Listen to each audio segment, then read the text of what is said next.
Hola a todos y a todas. Hoy vamos a hablar acerca de las propiedades biomecánicas de los tejidos. Básicamente lo que vamos a ver son conceptos básicos de física que aplican a los tejidos conectivos. Vamos a hablar acerca de lo que es una fuerza, de las leyes de Newton, de las palancas o fuerzas de torque y de la curva estrés de formación o carga de formación. Y finalmente vamos a discutir algunas implicancias kinésicas de las mismas. Muchos de estos conceptos están en química básica, por ende los vamos a ver ahora como habíamos discutido al inicio eh, del curso. Bien, ¿qué es lo que entendemos entonces por una fuerza? Es una acción que produce un cambio en la forma o en el movimiento de un objeto. Como se puede ver ahí, por ejemplo, un pelotazo en todo lo que es el rostro. Obviamente que cambia, si es que es muy fuerte, la forma de ese rostro, ya sea definitiva o transitoriamente. Y además puede incluso cambiar la dirección del movimiento de la cabeza, o en el caso esto, del balón. ¿Cuáles son las cuatro propiedades de una fuerza? En primer lugar es que las fuerzas son eh, magnitudes vectoriales. Si ustedes recuerdan de física, ¿cuál es la diferencia entre las magnitudes vectoriales y las escalares? Las escalares son las que solamente tienen una, una unidad. Por ejemplo, la temperatura, grados Celsius, grados centígrados o grados Fahrenheit. Son cantidades escalares. Las cantidades vectoriales, además de tener una unidad de medida, tienen una dirección y un sentido. ¿Ok? Además de la magnitud, que es la cantidad, cuánta fuerza. ¿Ya? La ecuación de ahí de fuerza es bastante básica, que es masa por la aceleración. En todo caso, en la descripción abajo de este video van a encontrar unos tutoriales muy buenos de vectores que también están en la calendarización, que están repetidas en la semana, correspondía a esta semana, no a la próxima. ¿Ya? Eh, bien, entonces, como decíamos, las magnitudes escalares son vectores. ¿Y qué quiere decir eso? Como las fuerzas, que tienen una magnitud. La magnitud es la cantidad de fuerza. Por ejemplo, en este caso, representado por esta flecha eh, negra, donde la magnitud sería cuánta fuerza hay, vale decir, cuán larga sería esa flecha. ¿Ok? La dirección es netamente el ángulo que habitualmente se compara desde el eje X o horizontal y el sentido que es la flecha, hacia dónde apunta. Un ejemplo de esto muy fácil es si usted va manejando en una carretera en el norte de Chile y va hacia el norte o hacia el sur en una carretera, una recta, imaginemos una recta larga, paralela al mar, donde si usted va conduciendo a 100 kilómetros por hora hacia el norte o hacia el sur, la magnitud sería la misma, ¿vale? Si son 100 kilómetros por hora. ¿Bien? ¿Qué es también idéntico? En este caso, la dirección. La dirección porque son ambas paralelas. ¿Qué es lo que sería? Imagínense que usted va por una pista hacia el norte y otra persona viene por otra pista hacia el sur. ¿Qué es lo que sería diferente? El sentido. Vale decir hacia dónde apunta la flecha, hacia dónde se dirige cada uno. En el caso suyo, si usted iba hacia el norte, sería dirección sur-norte, y en el caso de la otra persona que viene en la pista contraria, sería al revés, norte-sur. Más detalles y ejemplos acerca de las cantidades vectoriales, o las magnitudes vectoriales, mejor dicho, están en unos links en el calendario que aplican a esta semana, no a la próxima, y los dejo de todas maneras acá abajo en la descripción, se los recomiendo que los vean. Son unos videos muy, muy útiles que también muestran cómo poder sumar gráficamente y por coordenadas vectores, sumarlo, restarlo.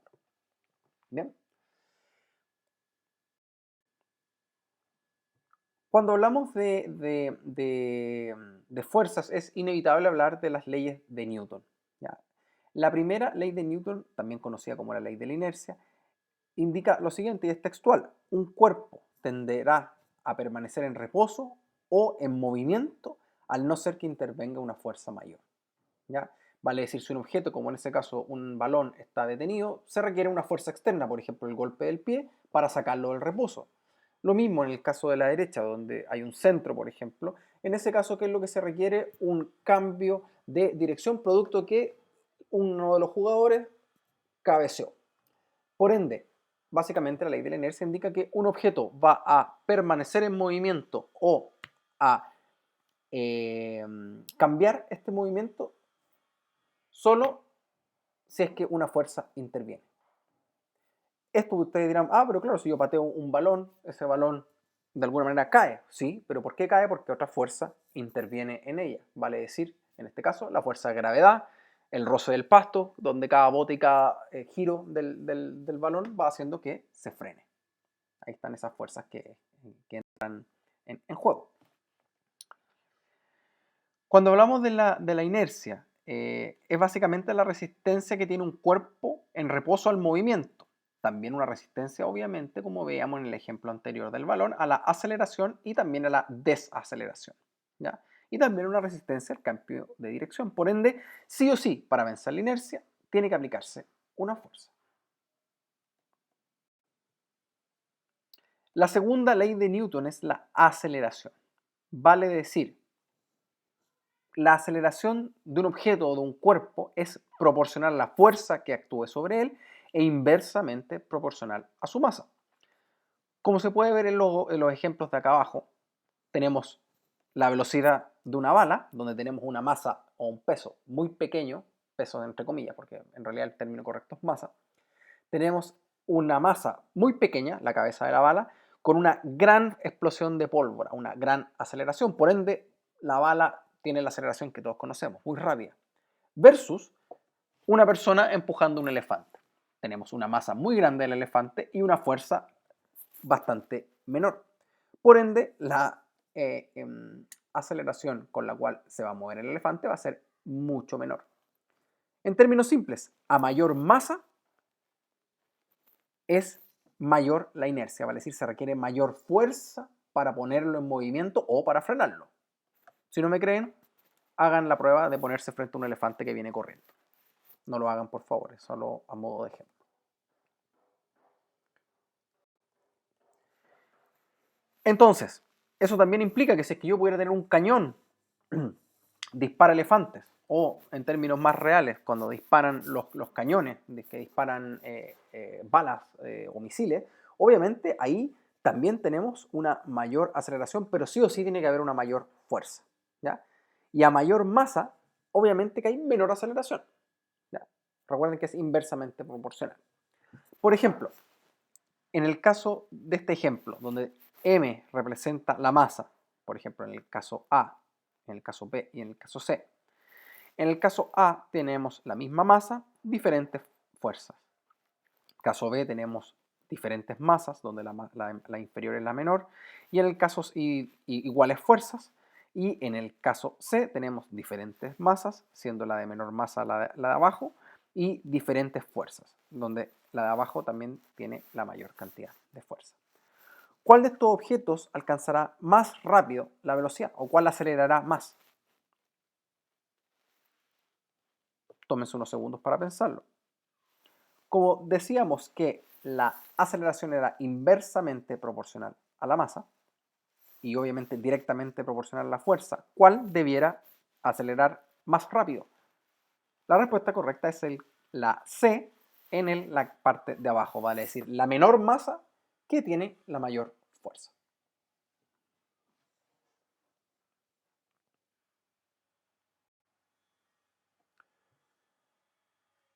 Luego tenemos la tercera ley de Newton, o también conocida como ley de acción y reacción. Vale decir, para cada acción existe una reacción de la misma magnitud, pero en sentido contrario. Por ejemplo, como se puede ver ahí, el golpe de puñetazo del boxeador de la derecha produce o ejerce una fuerza en el rostro de la persona, que ¿qué es lo que hace? Que esa reacción o que el cráneo se oponga a esta fuerza y el cerebro rebote hacia adelante. Y ese es el famoso knockout, ¿ya?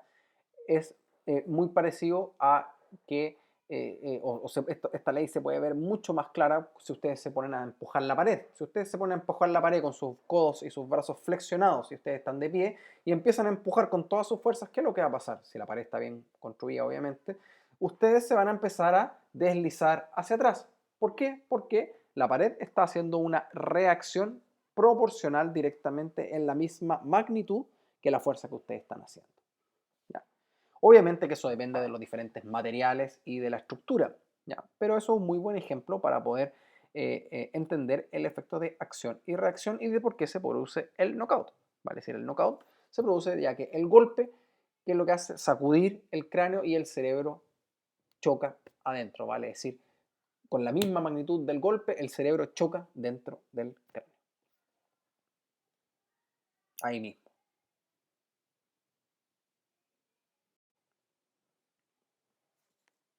Ahí está el ejemplo de la pared que mencionábamos anteriormente.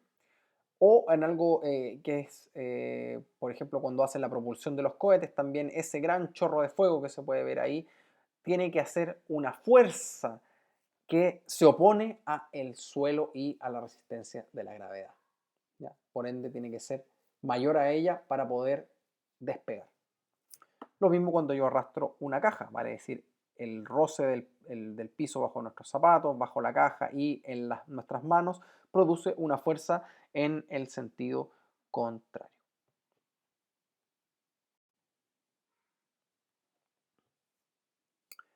Por ende, dentro de lo que es la deformación, ya pasando a lo que son los módulos de elasticidad, la deformación de un objeto, de un tejido, es el resultado de una fuerza aplicada en el mismo, ¿ya?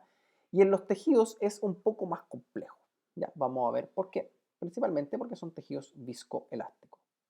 Ahí tenemos las tres grandes fases, que son la etapa preelástica, la etapa elástica y la etapa plástica.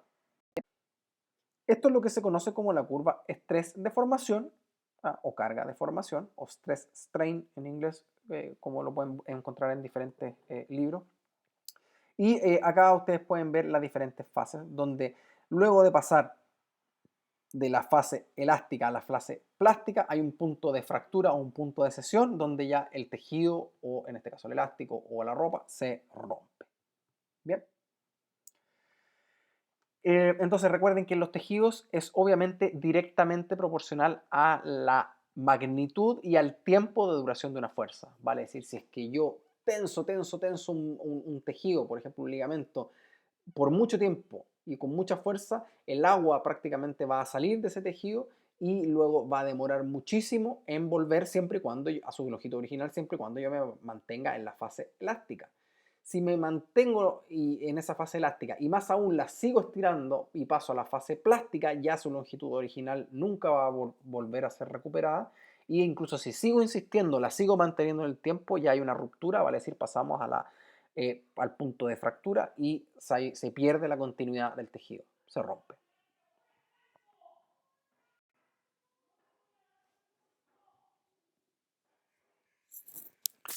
Entonces, cuando hablamos de estrés, básicamente tenemos tres tipos de fuerza o de estrés. Van a ver la tensión, la compresión y la cizalla. Pero antes, ¿qué es lo que entendemos por estrés? Es la resistencia que presenta un objeto a una deformación. Y también se puede expresar como la reacción de un objeto. ¿Se acuerdan? La ley de acción y reacción. Bueno. Se puede dividir en tres grupos básicos, como les decía, la tensión, la compresión y la cizalla. ¿Ya? Por ejemplo, aquí se pueden ver. La tensión es donde las fuerzas son opuestas, vale decir, van en diferentes sentidos y en la misma dirección. La compresión, donde las fuerzas son convergentes, vale decir, van en la misma dirección y en sentidos también congruentes, ¿ya? En el mismo sentido. Obviamente, en este caso, también tenemos la cizalla, que ahí aparece como shear, que son paralelas al el corte transversal de un tejido. Como se puede ver acá a la izquierda, aquí estaría la fuerza de cizalla, donde es paralela, y la fuerza de compresión, que es perpendicular a los al corte transversal, por ejemplo, de un tejido o de un objeto. Em, la fuerza de tensión y de compresión van a depender de la resistencia de los tejidos, van a depender de el tipo de tejido en sí. Por ejemplo, en el caso de los huesos, toleran muy bien la compresión y no muy bien la, la tensión. En el caso de los ligamentos es todo lo contrario, y de los tendones también. Ya, muy bien la tensión, pero poco compresión. Ahora, pocos tejidos, o mejor dicho, los tejidos humanos toleran muy poco la fuerza de cizalla. De hecho, si ustedes pueden ver ahí, un hueso se rompe de manera muy fácil, igual que cuando yo quiero romper un palo para hacer una fogata. Lo pongo tal como está ahí, entre dos piedras, y ¡puc!, aplico una fuerza paralela al corte transversal, ¿ya? O al plano transverso. Y en ese caso se produce una fractura bastante más fácil. También hay otras variantes, como hablábamos antes, de torsión, que es una combinación de todas las anteriores. Luego está el principio del slack, ¿ya? Que básicamente es la soltura que permite el juego articular, como se puede ver en ese ejemplo del bote que también lo mencionábamos anteriormente. Es un tipo de fase preelástica, ¿ya? Entonces, cuando nosotros vemos que hay una disfunción en el slack o en el juego articular, obviamente que hay problemas, ¿ya? O puede haber problemas en las articulaciones. Eso quiere decir que siempre tenemos que considerar que es la posición de reposo, vale decir, donde el slack es mayor, donde los tejidos periarticulares se encuentran más sueltos, más relajados, y luego está la posición de bloqueo, donde el slack es mínimo, vale decir, donde todos los tejidos periarticulares se encuentran en su máxima tensión, y si yo sigo insistiendo más allá de eso, puedo generar una lesión. ¿Ya? Eso va a tomar relevancia para más adelante, ¿ya? Cuando empezamos a hablar partiendo ya en la segunda unidad. Esto es solamente para que lo tengan claro. Entonces, cuando una persona, esto es del Kaltenborn, valga la pena mencionar esto. Cuando hablamos del slack, básicamente hay 3 grados, como se puede ver abajo. Grado 1, donde no hay tensión, donde no hay una fuerza de tensión de los tejidos periarticulares. Grado 2, donde hay una tensión. Y grado 3, donde ya hay un estiramiento. Grado 3 es donde estamos pasando, es una mezcla entre la fase elástica y la fase plástica. Vale decir, en el grado 2 yo solamente quito el slack, lo tensiono la cuerda, por así decirlo, del bote, y en el grado 3 ya la empiezo a estirar, y si sigo estirando puedo pasar a la fase plástica y producir una deformación irreversible. Entonces es muy importante también tener claros los conceptos de tensión y cuál es la fuerza que hay que hacer en cada uno de los tejidos. Eso obviamente va en el módulo práctico.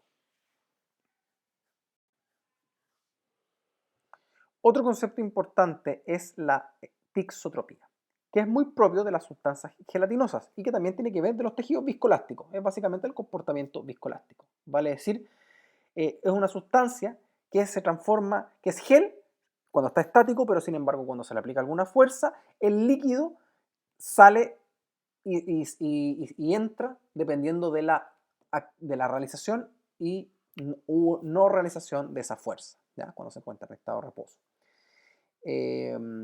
Eso se ve en muchas sustancias gelatinosas, como se puede ver, por ejemplo, en lo que sucede cuando uno camina por la orilla de la playa.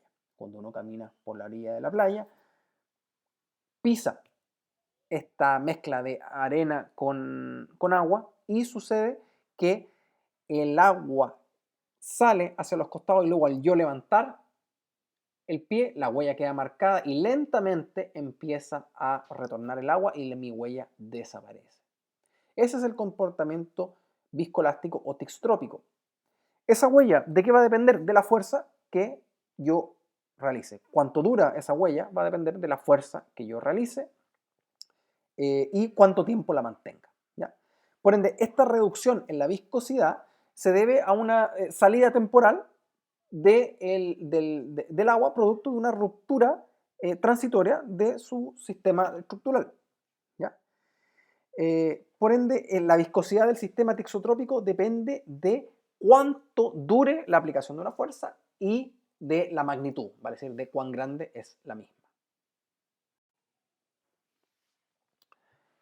Volviendo al tema que hablábamos de la deformación, obviamente que, como se puede ver acá, esto es del Pilar, cuando yo hago una carga muy rápida y muy fuerte, vale decir, la curva de más a la izquierda, se va a demorar muy poco en romperse el tejido. Pensemos, por ejemplo, en el caso de un hueso, donde yo lo pongo, como lo mencionábamos anteriormente, para romper un palo y aplico una fuerza de cizalla y lo parto con un golpe de pie. ¿Ya? Al aplicar una carga con menos fuerza, vale decir moderada, el tejido tiende a sufrir un comportamiento más elástico, más lento, vale decir, empieza a elongarse antes de romperse y luego, si yo solamente hago una fuerza muy baja, pero lo empiezo a estirar, se demora incluso mayor tiempo en romperse. Todas estas cosas obviamente tienen que ver con las propiedades viscoelásticas o tixotrópicas, vale decir, dependiente de la magnitud y de la duración de la fuerza.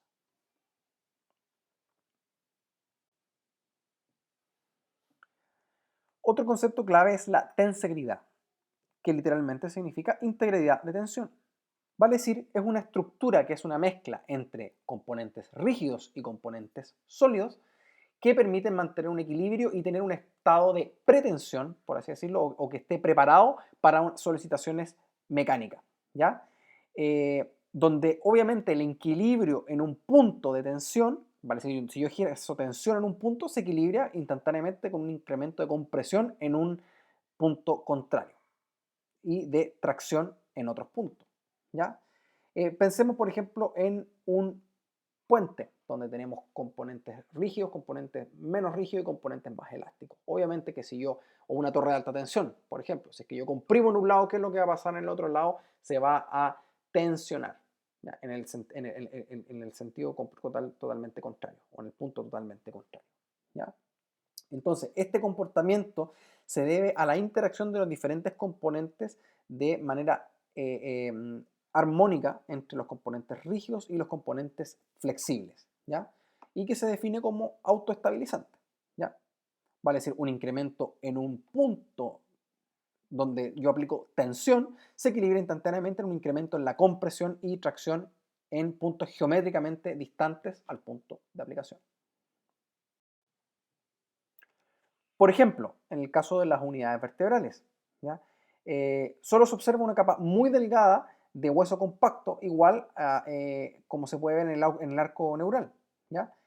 Por ende, en este caso, tiene pilares rígidos, que son los huesos, y pilares más elásticos, que son el hueso esponjoso y también los discos intervertebrales y los ligamentos también, ¿ya? Por ende, en este caso, estas estructuras tensegriles permiten poder cargar mucho peso, ¿ya? Y, por ejemplo, en el caso del disco intervertebral, si yo comprimo, ¿vale? Si cuando hago flexión, en este caso L1, se flexiona o se inclina hacia adelante sobre L2, ¿qué es lo que pasa con la compresión adelante? Desplaza todo el líquido del disco intervertebral hacia posterior y se produce una tensión en la zona posterior. Hay un comportamiento de tensegril. ¿Bien? Entonces, esta tensegridad, ¿qué es lo que permite? Permite que el cuerpo humano es capaz de cargar mucha o de responder muy bien a ciertas cantidades de fuerza, ¿ya? Vale decir, por ejemplo, en el caso del talón de un corredor, golpea 500 veces, digamos, de un corredor de maratón, el talón por kilómetro, soportando hasta 5 veces el peso del cuerpo en un punto. Y si ustedes se fijan, en ese caso, todas las trabéculas, que son las unidades funcionales de los huesos, se estructuran de una manera tensegril, como una especie de arco, donde tenemos estructuras blandas y estructuras rígidas, como el arco del pie, que funciona también como mediado por la fascia plantar, como lo vamos a ver más adelante, como una especie de amortiguador, ¿ya? La bóveda plantar. Por ende, los ligamentos, los tendones y los músculos permiten absorber esta presión que sería tremenda, de esta manera utilizando la tensegridad, vale decir la armonía entre los tejidos rígidos y los tejidos elásticos para amortiguar esta carga. Produciendo obviamente la compresión, se produce una tensión en una estructura adyacente y opuesta, como se puede ver acá a la izquierda, ¿ya? Vale decir, si yo comprimo, por ejemplo, en este caso el antebrazo, en la cara ventral, la zona dorsal va a experimentar, quizás no tan evidente como se puede ver ahí, un estiramiento en un punto totalmente opuesto. Las palancas las vamos a pasar bastante rápido porque me imagino que todos ustedes lo manejan bastante bien desde el colegio. Pero básicamente las palancas tienen un vástago rígido, un punto de apoyo y una fuerza y una resistencia que deben vencer o carga. Entonces, esos son los componentes, una palanca o un brazo rígido, un punto de apoyo, una carga o resistencia y una fuerza, ¿ya? La carga o masa también se denomina como resistencia y la fuerza como potencia. Si ustedes recuerdan, teníamos las palancas de primer orden, segundo orden y tercer orden, ¿ya? Todo va a depender de dónde se sitúa el punto de apoyo, la resistencia y la potencia. Por ejemplo, tenemos las palancas de primer orden, también conocidas como de interapoyo, ¿ya? Como es, por ejemplo, en este caso, la articulación entre el atlas y el cráneo, o mejor dicho, las canillas occipitales. En este caso, el punto de apoyo se encuentra entre la resistencia, vale decir, el centro de masa de los segmentos, es donde yo puedo decir, ahí cae el peso mayoritariamente. En el cráneo, esa es la silla turca, ¿ya? Entonces, la silla turca estaría anterior a la articulación y la potencia serían los extensores de cuello, de cráneo y cuello. Por ende sería una articulación de interapoyo o también de equilibrio. Luego tenemos las de segundo orden, también conocidas como interresistentes. Por ejemplo, cuando yo me paro en punta de pies, ¿ya? Tenemos el fulcro o el punto de apoyo en las articulaciones metatarso-falángicas, la resistencia más o menos en el astrágalo y la potencia en el tríceps sural, mejor dicho, los gemelos y el sóleo por posterior. Este tipo de articulaciones, de palancas, como les decía, también se conocen como interresistentes o de segundo orden. Luego tenemos, y finalmente las de tercer orden, donde en este caso, por ejemplo, el caso del bíceps y de la flexión de codo, flexo-extensión de codo, la resistencia se encuentra en el caso que tiene un peso en la mano, ¿ya? Si no caería más o menos en el tercio distal del antebrazo.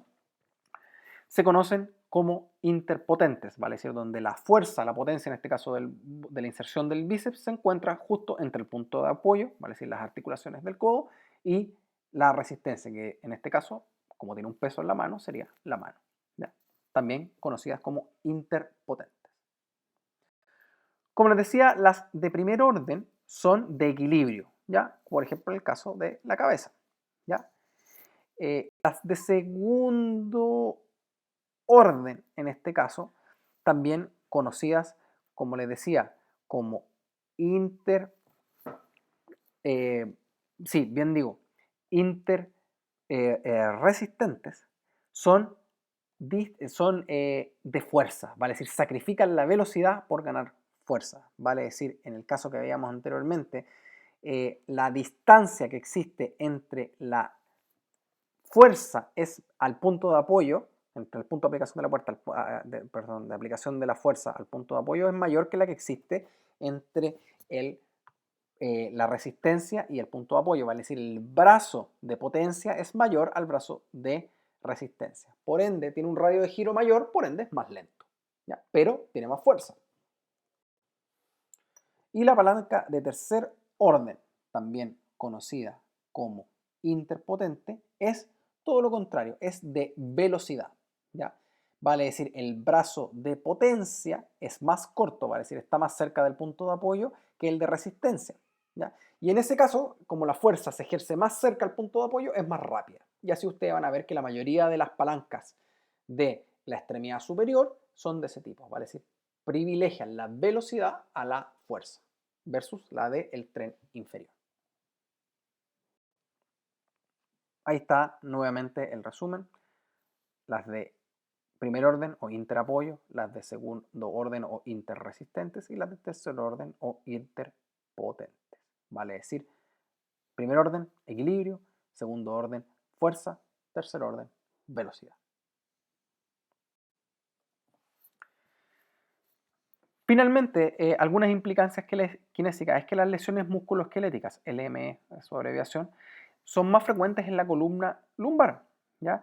Donde hay estadísticas que indican que el 80% de la población del mundo sufrirá alguna vez en su vida síndrome de dolor lumbar, que va obviamente a impedir realizar sus actividades cotidianas.